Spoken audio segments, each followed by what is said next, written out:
Hello, welcome to the channel Why Stories. Enjoy watching. My boss will laugh at me if I show up at the company party with such a country girl, the husband laughed. But when he saw his wife on stage with a microphone in her hand, Elena simply couldn't stop singing. She was destined to sing from the moment of her birth.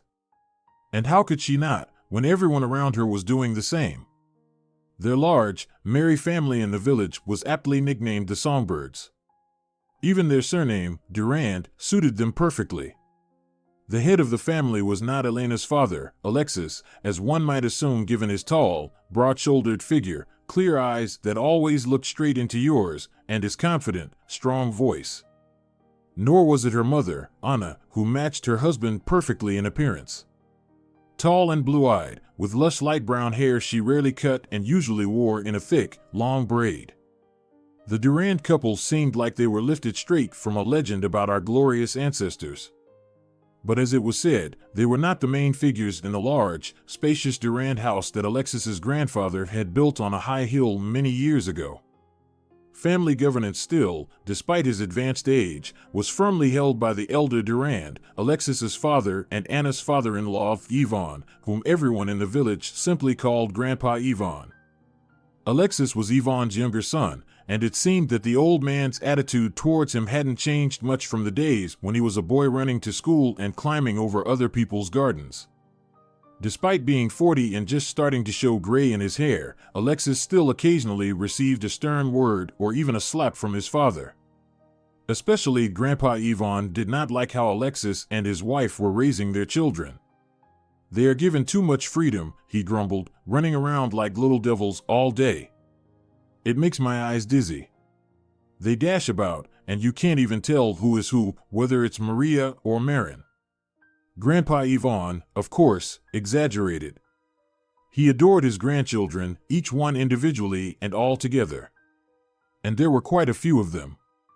Continuing the tradition of large families, Alexis and Anna had one boy, two girls, and then finished their demographic program with twin boys. Alexis wasn't entirely in agreement with the final number of children, and he was very open to having more. "Go ahead, have more," Anna generously allowed, "please, but without me this time. I'm out. These are enough for me."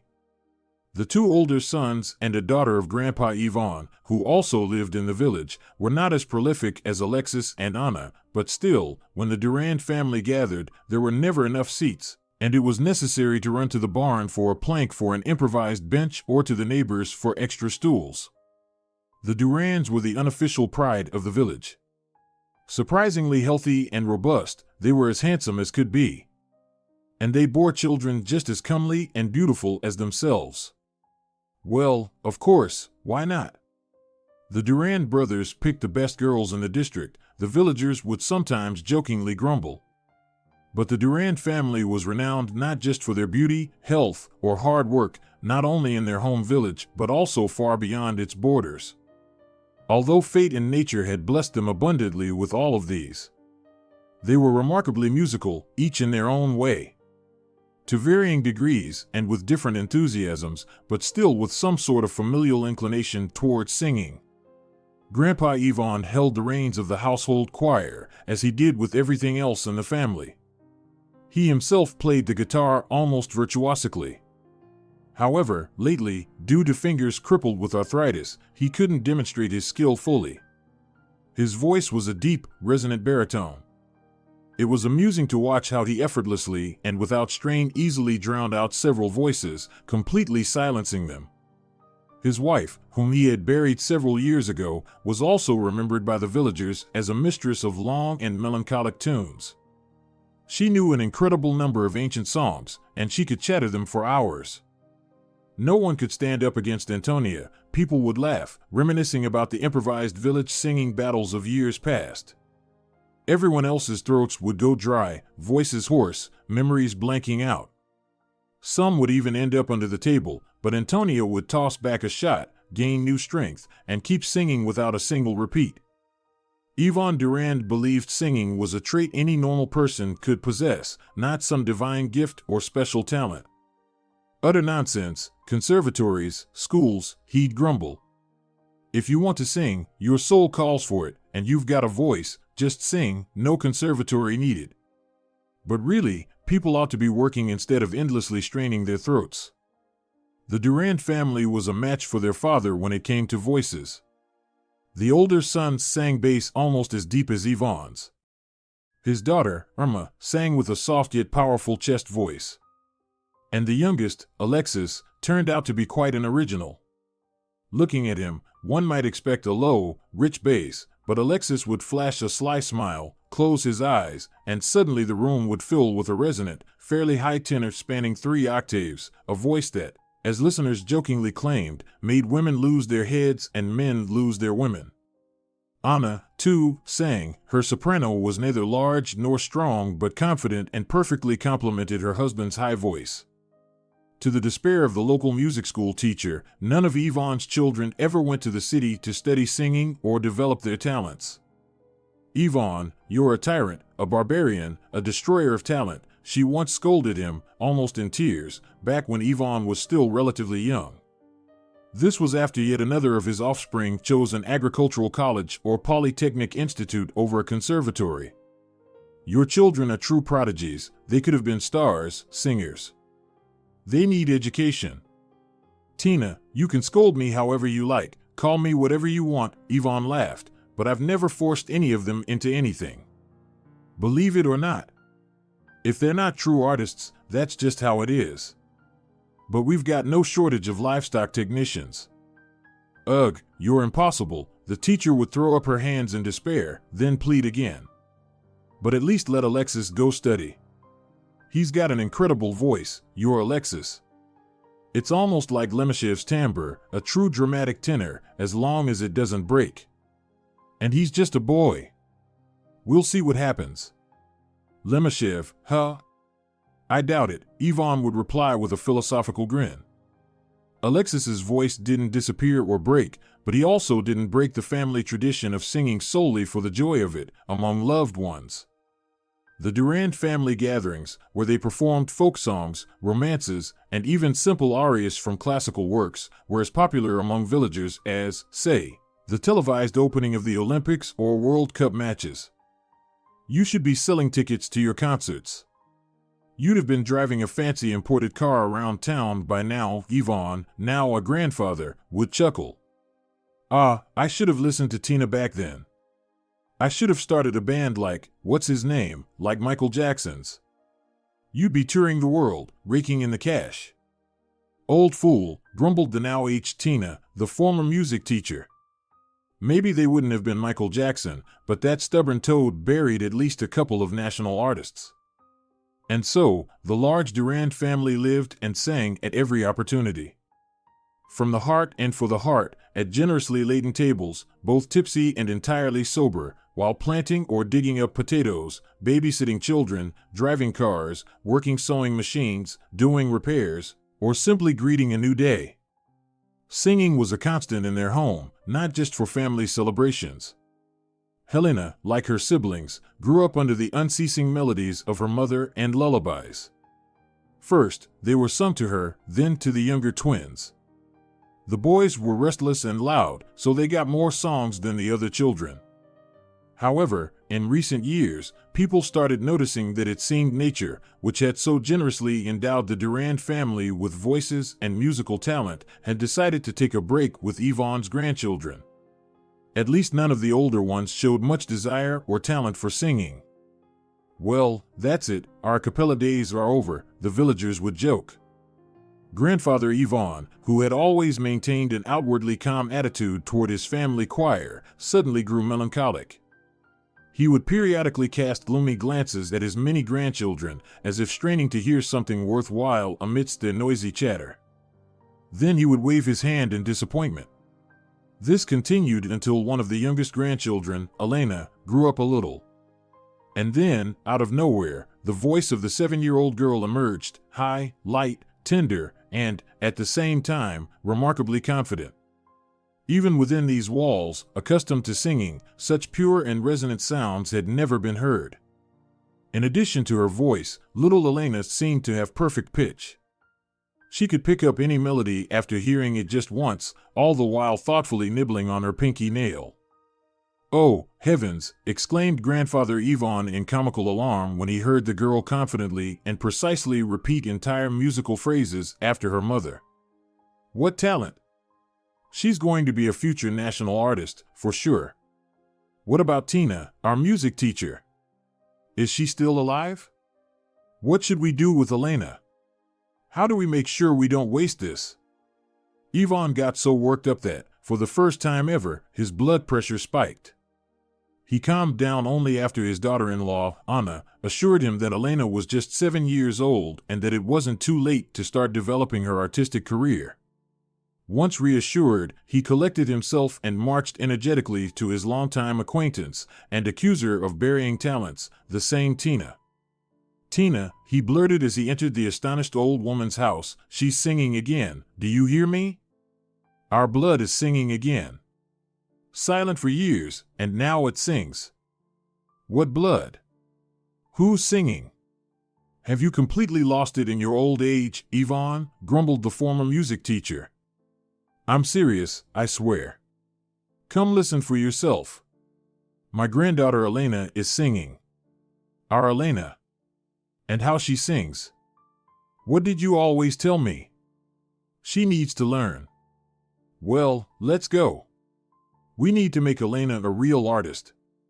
Elena Durand's preparation for a career as a world-famous singer began in her school's children's choir, where she had sung since first grade. Once Tina confirmed that the old stump, as she privately referred to Ivan, was indeed right, and that the girl was extraordinarily talented and musical, the former teacher got just as excited as her longtime rival. "She's a fine girl," nodded the music college instructor to whom Tina brought Elena for an audition. "Let her keep singing and learning music theory. We'll reassess in a couple of years. If her voice doesn't break or falter, we'll decide what to do next." "A couple of years," exploded Grandfather Ivan. "Tina, you cursed me to the entire village, called me a fool, a barbarian, a talent buyer, and now you're telling me this nonsense? She's still too young, Ivan. Let her grow a bit, and then we'll take her to the city. Maybe even to the capital. There are boarding schools for gifted children at conservatories. That would be the place for her," Tina said, her eyes dreamy. "Are you crazy? My granddaughter in a boarding school? With living parents and a grandfather?" Ivan's eyes bulged at the unpleasant word. "Ivan, you're just as much a reactionary as you've always been." "Excuse me, Lord," snapped the former teacher. "What did you call me?" Ivan asked, intrigued by the unfamiliar word. "A reactionary. An old-fashioned person, that is," Tina clarified smugly. "An old stump, in simpler terms, so you'd understand better. I'm not suggesting putting Elena in an orphanage, but in the boarding school of the Central Music School at the conservatory." The grand-sounding name of the future school utterly captivated Ivan. Even the word boarding school, which he strongly associated with orphanhood, lost its negative connotation. "Our Elena will grow up and go to the conservatory to study," he began explaining to everyone he met, as if the matter were already decided. Meanwhile, Elena was mastering the intricacies of solfeggio and singing passionately as part of her school choir, both as a lead vocalist and later, with no hesitation, at parties, family gatherings, and large celebrations. Grandfather Ivan began reading specialized literature on developing vocal skills and child psychology. Armed with new, progressive knowledge, he tried to guide the young talent, proudly using musical terminology. "Elena, don't push your voice so hard, don't force it. You don't have an alto, you have a classical soprano. Breathe deeper. Don't break the sound into pieces. And if I catch you running out of school without a scarf again, I'll tan your hide," he scolded his granddaughter. "Looks like Granddad's found his second youth," Anna winked at her husband. "You're not kidding." He was ready to call it quits, and now he might be the one escorting Elena to the conservatory, laughed Alexis. Time passed, and Elena grew. Her voice didn't fade or falter, it only became richer and more mature. A few years later, the girl indeed left to study. Elena Durand was accepted without hesitation into the vocal department of a music school affiliated with the conservatory. How will we even get to see the child? Yvonne fretted. I won't make it to the capital. If anything happens, I might keel over on the way. Oh, Granddad, I'll come visit you myself, Elena whispered joyfully in his ear. Steady well, Elena. Steady for all of us, for the Durands, the old man said in farewell. After graduating from music school, Elena, brilliantly passing her entrance exams with only one nervous nibble of her pinky, was accepted into the conservatory's vocal department. One of the most gifted students, her professors said of her and her voice. An absolutely stunning mezzo-soprano. What does that mean? What's that? Yvonne asked during a visit when Elena showed him the program for a student concert. In it, he had underlined in bold red pencil the phrase, performed by third-year student Elena Durand, classical mezzo-soprano. It means, Granddad, it's a vocal range. Basically, I can sing almost anything, the girl explained with a laugh. You keep at it, Elena. I still need to live long enough to hear you sing on stage with your mezzo-soprano, Yvonne mock-threatened his granddaughter. Of course, Granddad. We'll have a concert here that'll put any international festival to shame, Elena replied with a wide smile and hugged the old man. A few more years passed. Elena Durand graduated from the conservatory with honors. Her voice had fully matured, and experts described it as one of the finest among the young singers of her generation. She secured a position in a local musical theater troupe and even performed at a folk song festival, which was broadcast on television. Masterfully wielding her rare vocal timbre, Elena could indeed sing almost anything, as she once jokingly told her grandfather. Elena, I know this might not seem like your level. You're a classical singer with a serious repertoire and all that, but to earn money and gain recognition, this is a perfectly suitable option, said Olivia, an old acquaintance who had also graduated from the conservatory but, lacking Elena's talent, had become a producer. She was now enthusiastically pitching a new project to Elena, a female duet to perform romances modernized in style. My God, Olivia, why ruin romances? Who needs these adaptations and stylizations? Elena asked, surprised. Well, you sound just like your esteemed grandfather, Olivia smirked, having heard countless stories about Yvonne, to whom Elena credited much of her musical identity. The world is changing, the audience is changing. To get today's 20-year-olds to listen to your beloved Aliyah or Glinka, you have to sing them completely differently. Aren't you even curious? Interesting, Elena admitted honestly. Just as long as my grandfather doesn't hear about it. However, ensuring that old Yvonne Durand wouldn't hear about his granddaughter's musical experiments proved difficult within a year. The project, a performance of famous romances by two beautiful female voices, Elena's and another talented singer's, was a huge success. Concerts and tours began. Their performances were broadcast on television, aired on the radio, and even nominated for music awards. Yvonne listened intently to his granddaughter's singing, replaying the recordings over and over. Then he sat in silence for a long time before finally declaring to the rest of the household, who had also gone quiet. I should have been tougher on Elena as a child. But now? Well, she's done good, she's a real artist. Well, Elena, Grandpa approves, Alexis said with a smile over the phone. You can relax and come visit, if you'd like. Finding time to visit home became increasingly difficult for Elena Durand. Her career wasn't just progressing, it was skyrocketing. But she never forgot about her solo classical career, which she still considered her top priority. No one was surprised when Elena was selected as a participant in a prestigious international competition for young performers. Elena had competed in countless contests and auditions. She had been performing on stage since first grade. She loved the cheerful, often chaotic atmosphere that always surrounded such events. The air seemed to buzz with excitement, everyone was nervous, the mood was high, and eyes were wide with both joy and terror. Initially calm and confident, Elena would eventually catch the infectious energy of the crowd.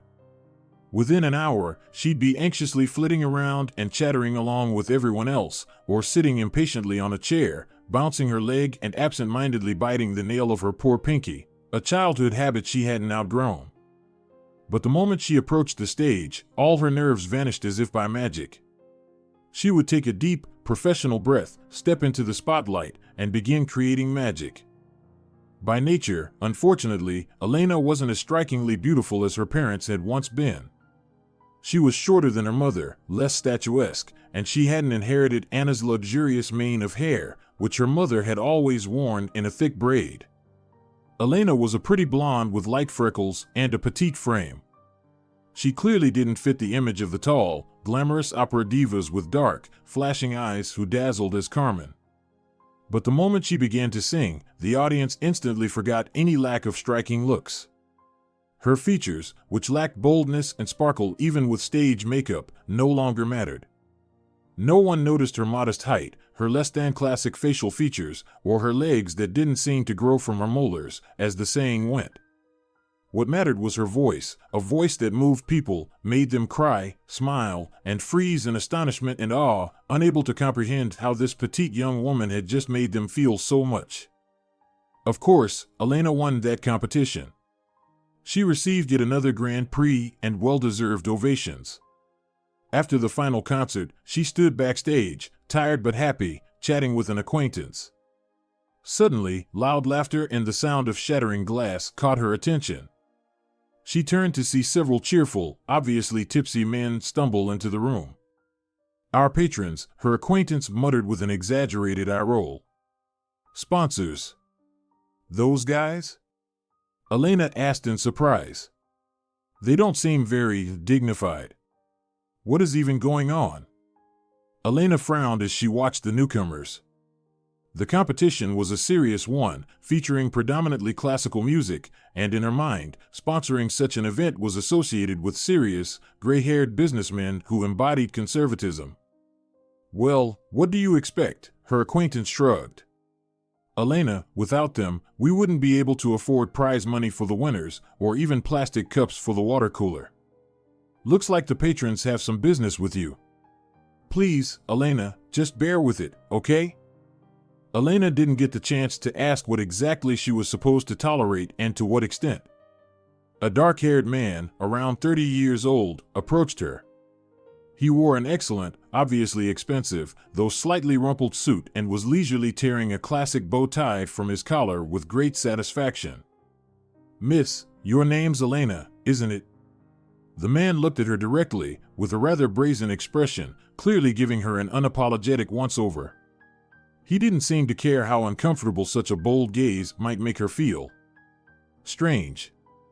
I feel like I've seen you before. More than once, in fact." "Of course you've seen her," chuckled his companion, who was also noticeably tipsy. "That's Elena Durand. You know, from the duet yesterday. They sing romances." "Oh wait, you don't listen to that kind of music." "Duet yesterday?" the dark-haired man asked, clearly surprised. "And romances, no less?" "Oh no, that's way too old-fashioned for me. That kind of stuff makes me queasy." "But you, miss," he turned back to Elena, who was stunned by his brazenness, "you don't look like any yesterday. To me, you're very much today, actually, you're right now. Or even better, right now and tomorrow morning. And after that, you'll sing for me." He smirked drunkenly and winked at her. "Consider this an official proposal, darling. So, what's on your mind?" "I can't quite decide," Elena replied in her magical velvet voice, "whether I should slap you now or tomorrow morning. Or perhaps I should hit you now, and you can come back for more in the morning. And of course, I'll make sure to sing for you." She raised her chin proudly, turned on her heel, and walked out, hearing laughter behind her. The exhaustion from the last day of the competition, the release of tension, and the ridiculous incident with the drunken money bag, as she privately referred to such men who flaunted their wealth, all seemed to crash down on her at once. Her vision darkened, and she groaned softly as she awkwardly sank onto a small couch in the lobby near the coat check. "Are you feeling unwell?" a soft male voice asked above her. Can I help you? Maybe some water? She looked up. Standing in front of her was a young man, smiling shyly and holding out a bottle of water. Gratefully, she nodded and took several big gulps. Thank you, Elena said, catching her breath. Oh, no. Thank you, the man mumbled awkwardly. Me? What for? Elena asked, surprised. Well, he stammered, blushing even more. You're a star. Oh, come on. I'm no star, she said, waving her hand dismissively. Of course you are. You're Elena Durand. I've been to your concert, and I have your recordings. And now I'm seeing you in person, and even talking to you, he babbled. Stop it, or I'll start feeling like I'm turning into a statue, Elena laughed, feeling her fatigue suddenly start to fade. Tell you what, let's introduce ourselves properly, and then we'll go grab some coffee. How about that? Just the two of us, he asked, astonished. He looked as though he might faint on the spot. Yep, Elena nodded simply. Let's go, the star is inviting you. Pacho turned out to be an excellent conversationalist and a law school graduate. However, he was currently working as a technician at the very concert and entertainment center where the vocal competition was held. He specialized in assembling and dismantling complex stage equipment and had accidentally overheard Elena's exchange with one of the event's sponsors. Yeah, I heard how you brought that half-baked oligarch down to earth, he said unexpectedly. It was brilliant. Someone finally put him in his place. Serves him right. What oligarch? She asked in surprise. That wasn't an oligarch. Just some merchant who got rich reselling sunflower oil and decided to make an invaluable contribution to world art.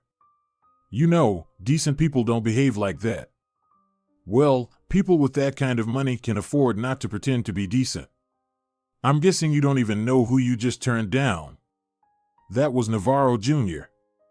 Elena stared at him in confusion. Evidently, the name Navarro Jr. was supposed to make a big impression on her. And who's that? She asked. Seriously? Pacho seemed genuinely shocked, spreading his hands as if he couldn't believe someone didn't know such an obvious fact. He's the son of the owner of the Triumphant holding company. Pacho, forgive my ignorance, but I'm terribly far removed from the world of construction and investments. I have no idea what Triumphant is, and I don't exactly swoon at the mention of its owner's name. I get it, but still, it's a major company, one of the biggest in the region. You might have heard of it. Then he caught himself and added, but it doesn't really matter. Either way, I doubt anyone's ever put Navarro Jr. in his place like that before. Fine, forget about Navarro Jr. And Sr., for that matter, along with their company, Elena said, waving her hand dismissively. But it wasn't so easy to brush the matter aside. The next day, Elena arrived at the competition's organizing committee to sign some documents. As she entered the office, a man hastily jumped up from a small couch. Hello. Excuse me, Elena, could I have a few minutes of your time? His low, pleasant voice carried an apologetic tone as he nervously pushed back a lock of hair that had fallen over his forehead. And who are you? She asked, trying to recall why his face and voice seemed familiar. The young man was impeccably dressed, conducted himself perfectly, and, to be honest, was quite handsome. Yet, for some reason, looking at him filled Elena with a vague sense of unease. Shameful as it is to admit, I'm the drunk fool who said all those horrible things to you yesterday, he confessed, stumbling over his words and turning bright red. Oh, she drawled, narrowing her eyes.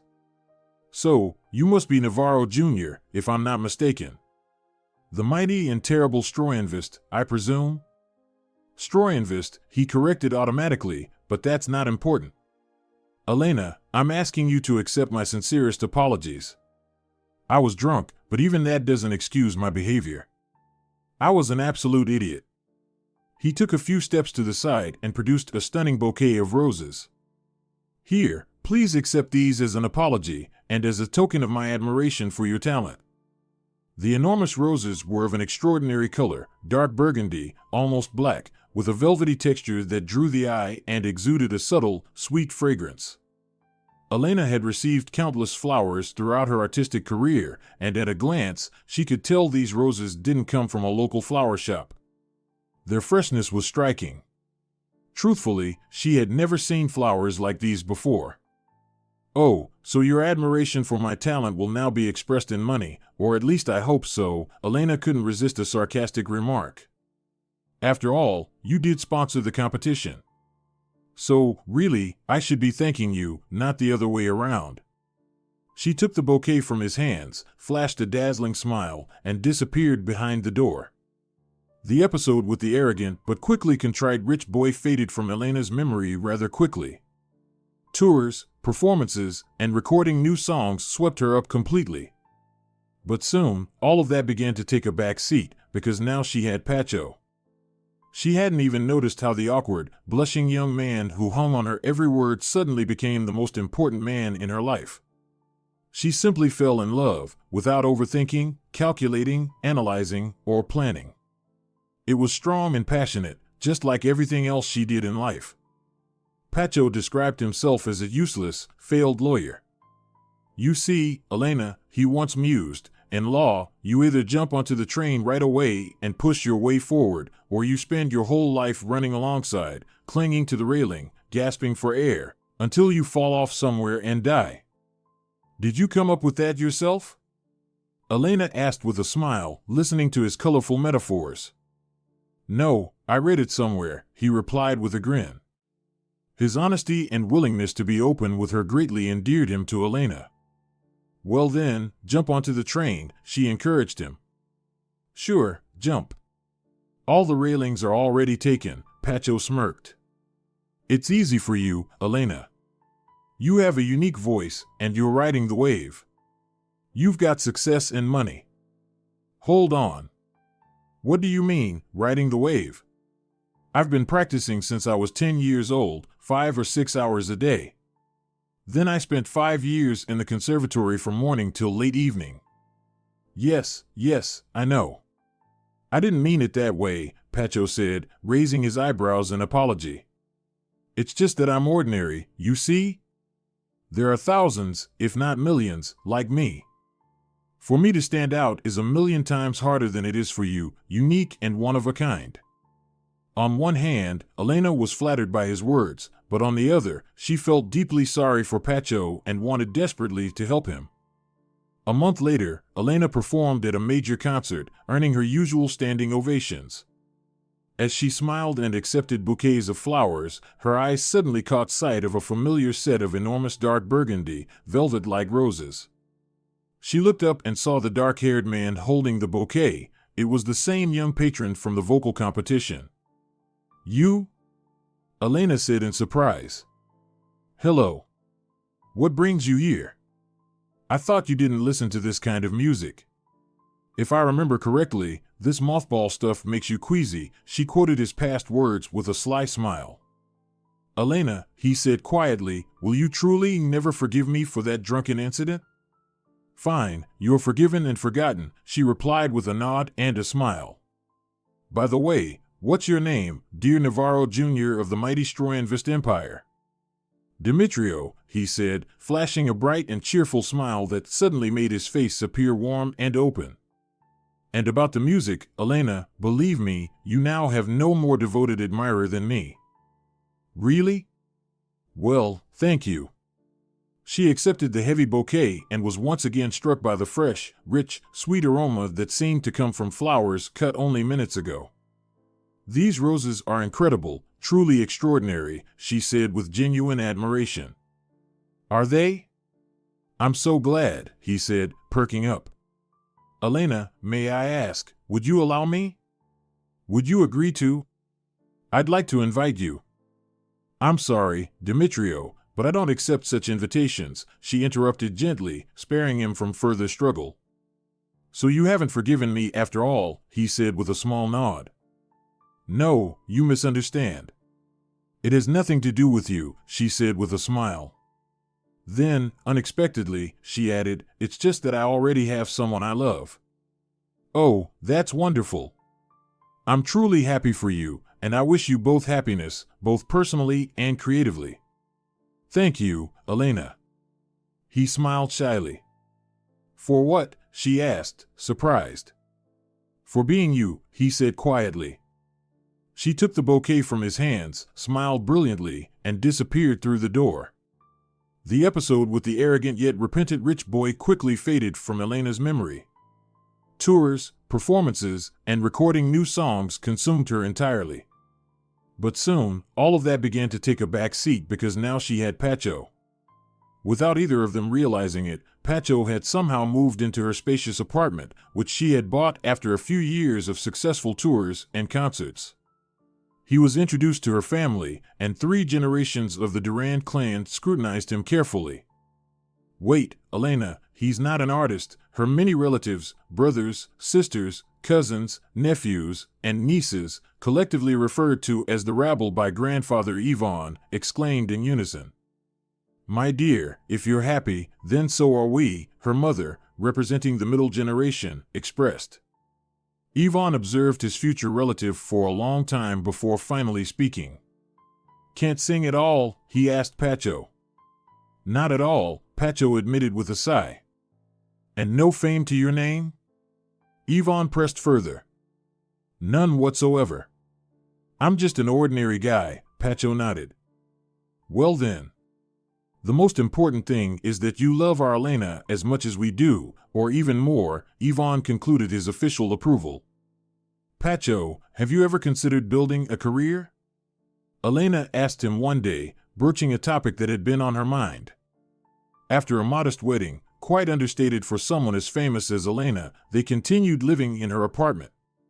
Pacho worked as a legal consultant for a small firm. You're a great specialist. Why not send your resume to a serious company? Say, Triumphant, for example. They deal in construction, investments, and real estate, so they must have a huge legal department. Elena, who's going to hire me there? That kind of place has a queue of well-connected people lined up for years, Pacho chuckled. But still, what do you have to lose by trying? Let's send your resume. You've been working with real estate for the past 2 years, haven't you? Elena encouraged him. I can see you're just wasting away at that tiny firm. You need real work. In many ways, Elena was right. Pacho was wasting away, as she put it, in the small firm that rented out housing. But his misery didn't stem from the firm's limited scope, which he jokingly called cockroach business, or even the modest salary. What weighed on him most was his own insignificance compared to Elena Durand. And there was much to admire. The initial frenzy surrounding her meteoric rise had settled, but her popularity remained. Elena continued recording new songs, touring, giving solo concerts, and participating in festivals and competitions, though now, more often as an honorary guest or jury member. Wherever she performed, she always received several dark burgundy, fresh roses after her concerts. Time and again, she tried to spot her mysterious, devoted admirer in the audience or among the crowd, but she never saw Demetrio. He was like a ghost, leaving behind a faint, sweet aroma of freshly cut flowers. Only once did he leave something more tangible, a business card tucked among the roses, with a handwritten phone number and 4 words, "If you ever need me." Then, unexpectedly, something happened that Pacho hadn't even dared to hope for. He was invited to work at Triumphant, the very company where Elena had urged him to send his resume. His career took off quickly, and within a year, he was heading a department in the company's massive legal division. He began earning a significant salary and finally felt confident looking at the world around him. That confidence had an unexpected result. Elena, I think you should consider stopping your performances, he announced one day. What? Elena was stunned. Pacho, what are you saying? I'm a singer, I can't exist without the stage. That's nonsense. You're a person, and you exist whether you sing or not. Pacho, you can't be serious, she said, eyeing him suspiciously. Come on, stop this. Such conversations initially arose sporadically and infrequently, but they began happening more and more often. Pacho was driven by feelings he could hardly control. He was jealous of his wife's fame, her success, and the joyous excitement he saw on her face and in her eyes after performances. He was jealous of her countless admirers, even though he knew accusing her of infidelity would be absurd. These feelings were even stronger than the greed whispering in his ear about the loss of income and dwindling earnings if her popularity waned. Yes, that mattered, but for Pacho, it was more important to make Elena stop being a star whose brilliance made his own presence seem pitiful and insignificant. Deep within his selfish, petty soul, he knew he no longer wanted to be just Elena Durand's husband. He wanted to be the Pacho Martinez, the man for whom Elena Durand gave it all up. That role stroked his wounded ego like nothing else. Finally, Pacho made his decisive move. "Elena, I want to talk to you. Can you take me seriously for once in your life? I want you to leave the stage. I need a wife, not a frazzled, exhausted woman constantly traveling around like a gypsy or a performer in a traveling circus." "But, Pacho, this is my profession. My life, for that matter," Elena protested. "Besides, I don't know how to do anything else." "Your profession isn't going anywhere. What's your degree, again? You're not just a singer, but also a vocal teacher, right? Well, teach then. Your name alone will draw in so many students you won't know what to do with them. And the money will still come in from your old recordings." "Pacho, what kind of teacher would I even be? I've forgotten how to deal with kids. You'll remember. You've always had a crowd of brothers, sisters, and nieces and nephews around you. Speaking of kids, you know that with your current lifestyle, there's no way we can have a normal family. What kind of family sees each other twice a month for 2 days? I want a real family, with a wife who makes me dinner and a child who has someone to look after them. And that someone shouldn't be a stranger. In my house, there will be no nannies or governesses. My child will be raised by their mother." "Listen, darling," Elena began to protest. "No, you listen to me," Pacho interrupted her. "This is serious for me. I want a normal, traditional family. Call me a home tyrant, a reactionary, a chauvinist, whatever you want, but I see no other way. Either we're a proper family, living together normally, or we go our separate ways and stop getting in each other's way. It's either family or your career. You choose." He fell silent and stared into the dark window. A terrifying thought crossed his mind. She's going to choose her career, of course. And then I'll have to pack my things and leave this luxurious apartment forever. Sure, he'd been earning quite well recently, but it was nothing compared to Elena's income from concerts and recordings. Plus, the money he made at Stroyinvest had quietly stopped contributing to household expenses. Over the past few months, he'd been carefully depositing it into his own bank account. Elena was completely impractical when it came to finances. She never kept track of money and spent as much as she had, allowing Pacho to live comfortably off her earnings. If she now made an unexpected and, to him, wrong decision, he would lose all of that. What an idiot, he thought bitterly. I should have been more careful. I should have gotten her to sign a prenuptial agreement. Some lawyer I am. You're a fool, Martinez, not a professional. But to his relief, he had come to know his wife well, and she acted exactly as he had hoped. Okay, Pacho, I'll think about it, she murmured apologetically. Just don't be mad at me, okay? I know this is hard for you. You're right, living like this is impossible. And about the family, the child, I just didn't realize you were thinking so seriously about this already. Of course, you're right. You're right about so much, about everything. Pacho sat there, feeling the small, tyrannical part of him rise proudly within. Are you out of your mind? Olivia, who had been Elena Durand's music agent and true friend all these years, stared at her in horror. Her words were not a question but a statement of fact. What do you mean you're quitting performing? Olivia downed a glass of water in one gulp, breathing heavily as she fixed her gaze on Elena. Just like that, I'm quitting. Elena tried to smile cheerfully, but it didn't work. Instead of a confident and decisive smile, it came out as a pitiful grimace. Olivia, don't be so alarmed. I'll fulfill all my contractual obligations. But after that, I'm leaving. Leaving for what? Accounting? Property management? Olivia shouted. Oh, I get it, housekeeping.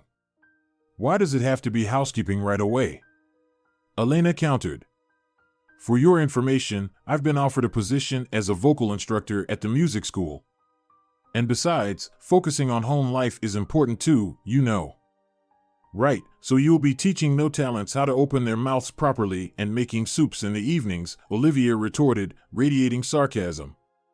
Olivia, I don't understand why you're reacting this way. What's so bad about wanting a normal life? A life where I'm not constantly jumping from train to plane, where I don't need sleeping pills. Besides, I've made my decision. You've decided? You've decided?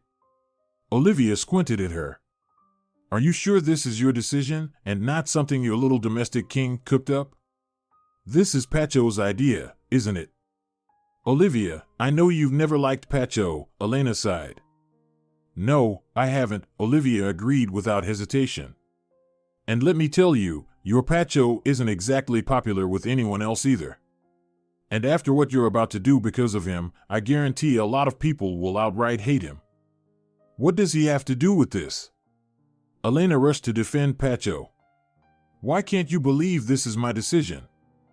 Because this stupidity couldn't possibly be your decision. Olivia shouted. You know, I'm seriously tempted to call your grandfather Yvonne and have him come over and set you straight with a belt. The thought of her family, of how they would react when they found out she was giving up her career, sent a chill through Elena's heart. But she stubbornly shook her head and looked at Olivia. You know, my grandfather always said you should listen to your heart. What it tells you is what's right. Olivia seemed to deflate, waving her hand in frustration. After a pause, she spoke again, her voice calm and quiet, but somehow even more tense than her earlier yelling. Wise words, Elena. So listen to your heart, not to your Pacho. Elena, you must realize that people love and remember a singer only while she's singing.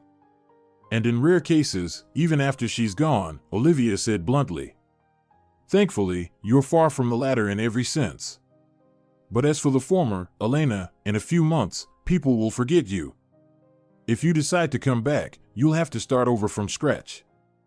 Well, maybe I'm not that great a singer if they'll forget me so quickly, Elena tried to lighten the mood with a joke. Elena, my dear, Olivia said, her tone softening. You're not just a great singer, you're an extraordinary one, a phenomenal one. And right now, you're burying your career. Please think it over again. Don't do this. Don't waste what you've been given by God. Don't waste your talent. Don't waste yourself, Olivia pleaded earnestly. Elena felt a wave of weakness. Everything Olivia said was, of course, true and fair. She was a singer, she had sung her entire life, for as long as she could remember.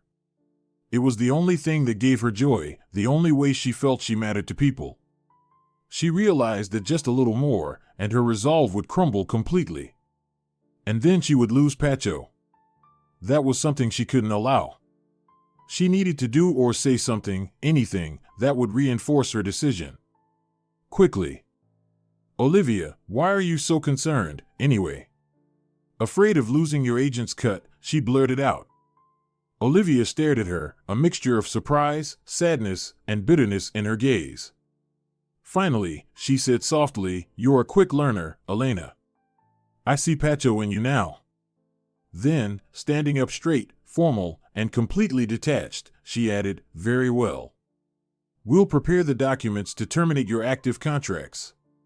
You will, of course, be informed of all the inevitable costs associated with ending your artistic career, as per the standard procedure. Thank you for your fruitful cooperation. Olivia, Elena whispered, frightened. All the best to you, Elena, Olivia replied and walked out. Elena sat frozen for a long time, staring blankly at the door that had just closed behind Olivia, too afraid to move. "Don't pay any attention," Pacho said dismissively that evening when Elena told him about her conversation with Olivia. "You were right to call her out about the agent fees. Of course, she's upset. I can imagine how much money she made off you over the years. She'll get over it. Just make sure to show me all the contract termination documents. I want to check that they aren't trying to stick you with anything extra." "Why would you say that, Pacho? Olivia is an honest person and a true friend. And besides, you don't understand, this is very hard for me. Elena, let's make this clear. I'm not forcing you into anything. If you want to keep up this circus that your life has become, go ahead. But without me," Pacho declared firmly, sensing her hesitation. No, I've already made up my mind," she nodded. "I just don't know yet how to tell my family." "Then don't tell them yet," Pacho shrugged. "Big deal. Elena, let's be honest. You're not some national icon. No one's going to announce your retirement on the evening news, right? Over time, things will settle down. Even you will stop being so emotional about all this. Then you can tell your family. If they love you, they'll be happy for you, happy that you're no longer jumping around on stage, catching colds in airports, or gulping down junk food on the go. You'll be living a normal life. Everything will be fine," Pacho assured her with a confident, soothing smile. He was good at that. 3 years passed. Elena Durand hadn't performed in a long time. Occasionally, she was invited to musical events as a guest out of nostalgia, but she always refused to sing. Gradually, the invitations dwindled to almost none. Her true fans, of whom there were many, continued to wait faithfully for her return and new recordings. People still recognized her on the streets, asked for autographs, and gave her bouquets. Yet, the core of her life, the stage, the microphone, and the audience, was gone. It was as if the very foundation of her existence had been pulled out, leaving her life a collection of fragmented pieces, disconnected and meaningless on their own. Nothing reminded her of the happy, free person she once was, except for one thing. Every month, without fail, on her birthday, she received a courier delivery of velvety, dark burgundy, almost black, fragrant roses. An amazing variety, one delivery man once commented, chatting with Elena. "I've been delivering flowers for years, and I've never seen roses like these. They're specially ordered for you, all the way from Brazil or Argentina, I think. A very expensive treat, by the way." "Oh, sorry," he quickly apologized, realizing he'd said too much. "Please sign here for the delivery." These roses felt like a friendly greeting from her past life. On the day they arrived, Elena always sang, pouring herself into the music with the same joy and brilliance as before, but now with a quiet, desperate hope for something more. Then, one day, along with the bouquet, she received a handwritten note. "Elena, hello. I'm taking a chance by reaching out to you with a very personal request. I hope you won't turn me down. In a month, our holding company Stroinvest, if you remember it, will be celebrating its 20th anniversary. Coincidentally, it's also my 35th birthday. We're planning a large event, complete with entertainment. For me, the best gift in the world would be if you agreed to sing. Elena, dear, I know you've stopped performing, but perhaps you could make an exception for me. Give me something I've dreamed of hearing for years, your wonderful, live voice. I'm asking you, beautiful Elena, and I deeply hope for your agreement. Yours faithfully, Demetrio Navarro." Elena read and reread the note, vividly imagining Demetrio struggling to find the right words, rewriting it over and over. For some reason, she was certain that the note had been written with great difficulty and hesitation. The word dear seemed to have slipped out unintentionally, but it was no accident that it remained in the final draft. The few lines, written in a slightly uneven script, radiated such hope that she had no doubt she would attend this corporate event and sing for him. For the man she barely knew, yet who had been silently and faithfully by her side all these years. She had realized long ago that Pacho didn't love her. And the awareness that she had traded a brilliant career for a family that turned out to be a soap bubble had been tormenting her, robbing her of peace day and night. "Pacho, is there a corporate event at your company the day after tomorrow?" she asked her husband casually. "Yes," he replied, flinching slightly in surprise. "How do you know?" "Well, I don't exactly live in the woods," she shrugged. "And your Stroyanvist is always in the spotlight. Are you invited?" "Of course. I am, after all, a department head," Pacho nodded. "Are you invited alone or with a spouse?" Elena asked carefully. Pacho straightened the lapels of his jacket, which he was putting on at the moment. After a pause, he looked at her and said, "Well, to be honest, the invitation is for two. But you're not going anyway, are you? You hate these kinds of events." "And what if I wanted to go?" Elena asked softly, suddenly feeling that this moment would decide the rest of her life. She imagined Pacho saying, "Elena, my love, if you want to come, of course. I'd be so proud to have you by my side. Let everyone be envious that I have a wife like you." That's what the Pacho she had loved would have said, the one who existed only in her fantasies. But the real Pacho said exactly what she feared and expected to hear. "I don't think that's a good idea. First, you'd be bored. It's not your crowd.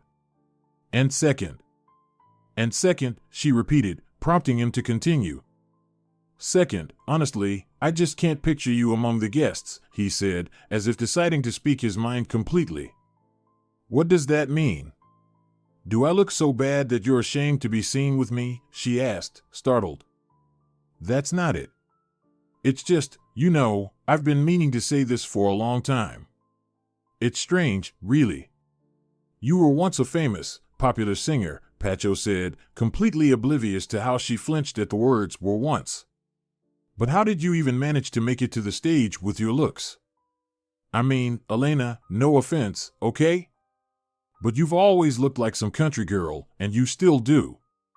You've always had money, why didn't you ever spruce yourself up?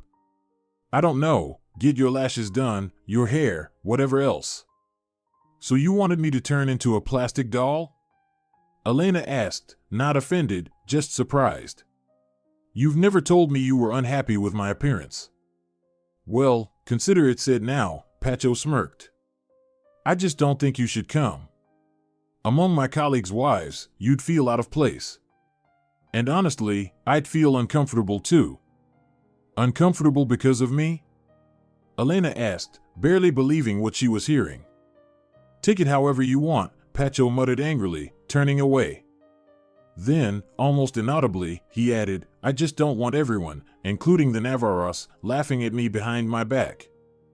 But Elena, with her incredibly sharp musical hearing, caught his words. And in that moment, everything was over. The grand event celebrating Stroyanvist's anniversary was, ironically, held at the same concert and entertainment center where Elena Durand had won her first major vocal competition years ago, and where she had met a very drunk Demetrio Navarro. Elena waited for her cue to go on stage. Out of habit from her touring days, she peeked into the audience from behind the heavy stage curtain. She spotted Demetrio Navarro immediately. Of course, as one of the hosts of the event, he was there, in this enormous, glittering banquet hall. Tall, poised, and dressed impeccably in a tuxedo that suited him perfectly, he moved gracefully between groups of guests, bowing slightly, shaking hands with the men, and kissing the women's hands. He smiled and even laughed occasionally, constantly engaging in conversations. But somehow, it seemed like he was searching for someone amidst the glittering crowd, trying to find that one, important person. And he couldn't see them. Couldn't find them. He looked slightly older than during their distant, second and last meeting at her concert. She realized she had remembered his face all these years, noticing now the faint wrinkles near his temples and the subtle streaks of silver in his dark hair. And now, with congratulations for our holding company, its leadership, and all its employees, please welcome the singer Elena Durand, came the announcement.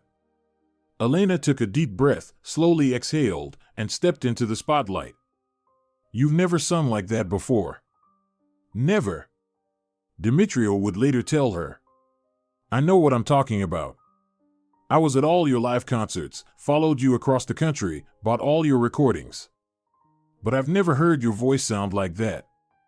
I dreamed for years of hearing it again. That would come later. For now, she simply stepped out and sang, just as she knew how, just as she had wanted and longed to for so long. And for the first time in years, she was truly happy. She saw Pacho, pale as a ghost. She saw other stunned, frozen faces. Raised hands, motionless, as if caught midair. So many faces, eyes wide with astonishment and admiration. And Demetrio Navarro, rushing toward her, his face alight with disbelief and joy. Then the hall erupted in thunderous applause. And her shoulders sagged under the weight of an enormous bouquet of dark burgundy, velvety roses that seemed to appear out of nowhere. If you're enjoying it as well, leave a like and subscribe to the channel.